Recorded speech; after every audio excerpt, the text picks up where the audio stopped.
করলাম, তবে আপনাদের সাথে আমাদের এইভাবে চোখাচোখি কথা হবে। আমরা জানি উত্তরাঞ্চলের বিভিন্ন জেলায় নানান রকম সমস্যা রয়েছে। আমরা একটা গণ অভ্যুত্থান সংগঠিত করেছি, কিন্তু এই ধরনের সমস্যা আমরা দূর করতে পারি নাই। কারণ এই কাঠামোটা কাঠামো আমাদেরকে চেঞ্জ করতে হবে এবং বাংলাদেশের ছাত্র তরুণরা এই বেসিক কাঠামো দূর করার দায়িত্ব নিয়েছে। এই কাঠামো আমরা কিভাবে চেঞ্জ করবো? আমরা যুদ্ধ করেছি মাঠে, খালি হাতে পুলিশের বুলেটের সামনে।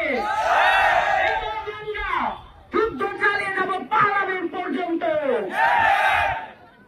প্রিয় পীরগঞ্জবাসী, আমরা জানি প্রত্যেকটা জেলার সদর হাসপাতালগুলোতে এবং প্রত্যেকটা জেলার বিশ্ববিদ্যালয় এবং ডিগ্রি কলেজগুলোতে শিক্ষার মান এবং স্বাস্থ্যের মান নিয়ে যথেষ্ট সন্দেহ রয়েছে।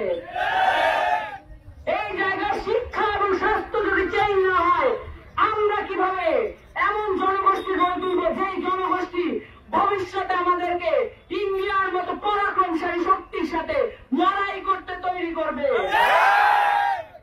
প্রিয় পীরগঞ্জবাসী, আমাদেরকে স্পষ্টভাবে মনে রাখতে হবে, যে লড়াই আমরা শুরু করেছি সেই লড়াই আমাদেরকে চালিয়ে যেতে হবে।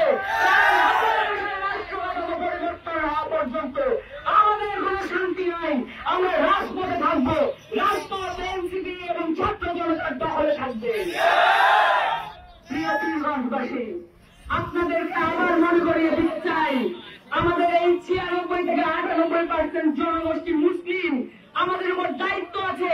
আমাদের দেশের একটা মানুষও যদি অভাবে থাকে, অশান্তিতে থাকে, তাকে শান্তিতে রাখার আগ পর্যন্ত আমরা ঘরে ফিরে যাব না। আপনারা সকলে সাক্ষী থাকবেন, এনসিপি আপনাদের সামনে ওয়াদা করছে যে আমরা কখনোই আপনাদের ওয়াদা ভঙ্গ করব না। প্রিয় পীরগঞ্জবাসী, আপনাদের সামনে আমরা তরুণরা এসে উপস্থিত হয়েছি। আপনারা আমাদেরকে দোয়া করবেন, আমাদের সাথে থাকবেন, আর আমাদের কাছ থেকে জবাবদিহিতা আদায় করবেন। যদি আমরা আমাদের ওয়াদা পূরণ না করি, আপনারা আমাদেরকে মসজিদ থেকে নামিয়ে ফেলবেন।